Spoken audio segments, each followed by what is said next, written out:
Bonjour. Ndekolanga mwasi. Oleli mingi pona makambo ya libala. Osambeli mingi. Oleli mingi. Ozo komitungisa mingi. Nana yebisolo komoko.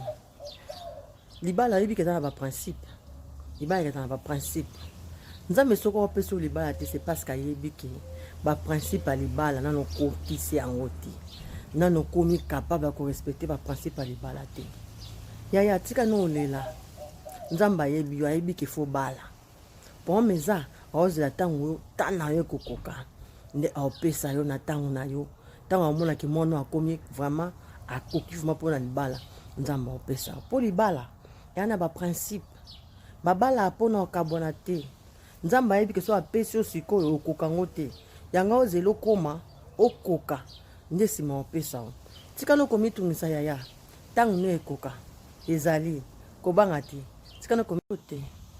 Donc, moi, je se poser beaucoup de questions. Moi, c'est qui toko. Ndeni mibali bafanda nangate. Ndeni mibali ta promettre nga libala. Azoki manga ke yo balangate. Yaya. Dikola ki toko na yo bakisa bizali. Yaya yo za impoli makasi. Mobali moto linga bala moi c'est impoli. Mibali balinga respect. Mobali azala muki, azala munene. Aza na mbongo te alinga mwasi opesi respect. Yaya yo pesa mibali respecté ozwa mibali na valeur te impolitesse makasi mobali nini alinga bala yo loko ozwa kitoko na olekisa liboso olinga ko respecter mibali te yango omoni mibali baofanda yo te malgré kitoko na ozotula mobali alinga ba respecter mobali ata mbongo ndeko mobali a pexo ba camarade yo linyo yo kate.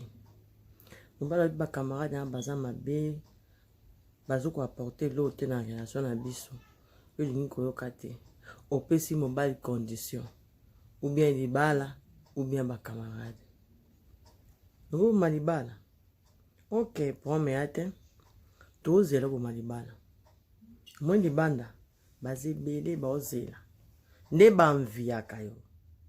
Bazilaka oloba je vais divorce c'est que aussi ça monte baoya au kamo au divorcer na 12h na 13h juste au ba na komi engagé yaya to yoka tanto ba camarade wana ba memela ko ba mema basango pa mbana au ba na lingi na eti anyako mingi yango boyi bango tikati esani comme ça mbana no camarade no esani bote na pesa conseil na ndeko moko mwasi kwa kolanda ngai na libala so lingo bala yeba bit ni ezotinda obala libala ezalaka bonheur te na libala makambe beza na kati wana mabala lelo ebele eza raté parce que bato baobala mpona sentiment obala kobala na sentiment te ndeko bala avec raison trouver moto oyo sentir ke oza mieux na ye po lobi oloba te ke si je savais nga benga mariage eza mariage à monde à problème